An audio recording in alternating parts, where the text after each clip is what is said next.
Sziasztok! Ez itt a Greencut és DIY, és ma egy asztalba építhető marógépet készítünk a kézi felső marongból. Egy rossz mozdulat elég. A védőfelszerelés nem garancia. De sokszor ez jelenti a különbséget. Vigyázz magadra! Használj mindig megfelelő védőfelszerelést. Dolgozz okosan, dolgozz biztonságosan. Szóval eddig ez nagyon egyszerűen és nagyon jól is hangzik, de ahhoz, hogy ez a dolog működjön, rendeltünk egy gyárilag elkészített kis asztalkát, amelyet rá lehet csavarozni a felső marónak a tetejére, és így az asztalba építve egy másfajta munkához kapunk szerszámot, amely így viszonylag precízen kisebb darabok kimarására is alkalmas lesz. Ezen aztán található lehetőség arra, hogy majd szögben toljuk el az anyagunkat, található rajta egy anyagvezető, amellyel különböző méreteket állíthatunk be, és stb. Csak hogy van egy kis probléma, mert ezt nagyon szépen legyártották, egy dologra nem gondoltak, hogy ez bizony a felső maró csavarjaival az elkészített furat nem egyezik. Ezúton kérném, hogy kommentben jelezzétek, hogy ki az, akinek egyből jó lett az ehhez hasonló dolog a ő felső marójára, hát a miénknek egyiknek sem jó, tehát van nekünk hálózati árammal működő, viszonylag erős gépünk, van egy kisebb verzió, amely akkumulátoros, és bizony egyiknek a talpával sem passzolnak ezek a csavarok, de még véletlenül sem, úgyhogy kénytelenek vagyunk a dolgot azzal kezdeni, hogy az új termékünket átalakítjuk, ami egyébként nem egy olyan nagy dolog, de ha úgy nézzük, hogy új, akkor elég nagy. Magát a talpat én már itt levettem a mi kis felső marunkról, és ezt ha ide helyezzük, ahol ennek lennie kellene, akkor rajzolhatunk magunknak megfelelő helyeket, ahol majd csavarozni tudunk, és akkor innentől kezdve elméletileg a saját csavarjával már működhet is a dolog, aztán már csak az asztalba kell belefaragni ezt az egész kis talpat, és nagyon szépen tudunk vele a későbbiekben remélhetőleg dolgozni, de az első lépés, hogy készítsünk új furatokat.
Elsődleges probléma megoldva, a készülékünk immár működik, tehát láthatólag rácsavarozva a felső marong talpát, azonnal rögzíthetjük, eddig teljesen korrekt, most már fel tudjuk majd a vezetőt tenni, mi egyebet, szögbe való eltolást, ezt még kipróbálom, bemegye a helyére, már ezen se lepődünk meg, és tessék, és tudja.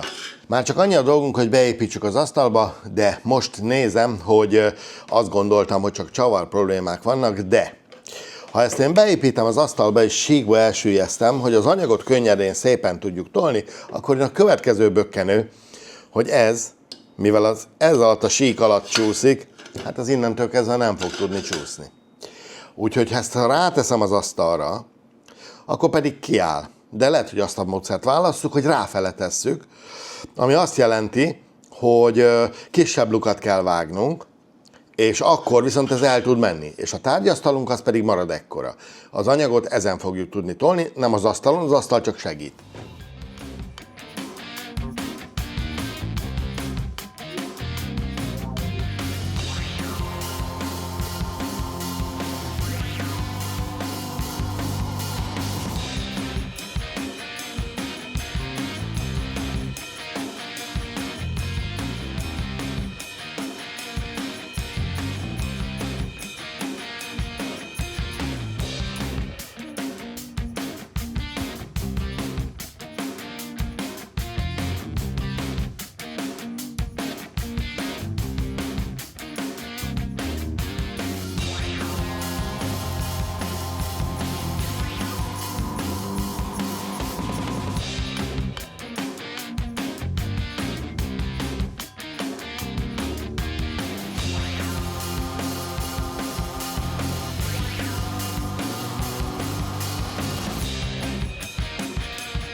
gyakorlatilag be van építve és kész van. Időközben egy másik hibára is fény derült, ugyanis a vezetőnek, az állító csavarnak, hát persze nem martak az alumíniumba helyet, ennek okán az asztalba kellett helyet marni neki, ahhoz, hogy a csavar el tudjon mozdulni, mert ha ezt lecsavarozzuk, akkor bizony nem fér a csavar.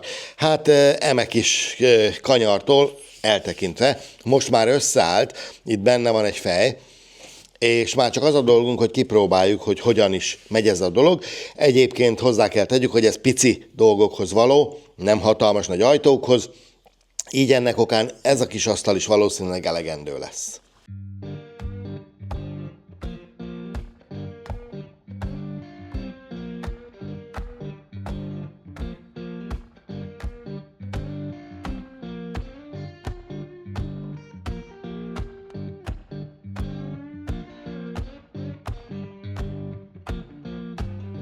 Magnolia town was humming, smoke lay on the ground.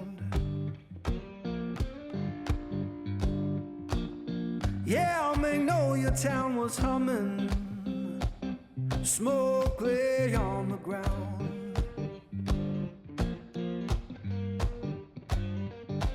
Ain't no face I recognize, and my baby. Asztalba beépítve működik a szerkezet, kiküszöbölve a gyári hibák. A kérdés már csak az, hogy nektek volt-e olyan készülék, amit megvásároltatok, majd aztán rá kellett dolgozni, hogy az igazából használható legyen, de amint látható, az eredmény az működőképes. Olyan mintákat és olyan dolgokat lehet így ezzel megcsinálni, amit egyébként kézből nem feltétlenül tudunk megoldani, és nem ilyen precízen. Hát például, ha csak egy ilyen vonalat akarunk tolni, és kézből is meg lehet, de vezetővel viszont így sokkal precízebben és sokkal jobban meg lehet oldani, hiszen egy asztali gépet csináltunk a kis kézigépünkből. Úgyhogy ennyi volt mára, ezt szerettük volna mutatni. Bármilyen kérdés van, tegyétek fel kommentben, mi válaszolni fogunk. Sziasztok!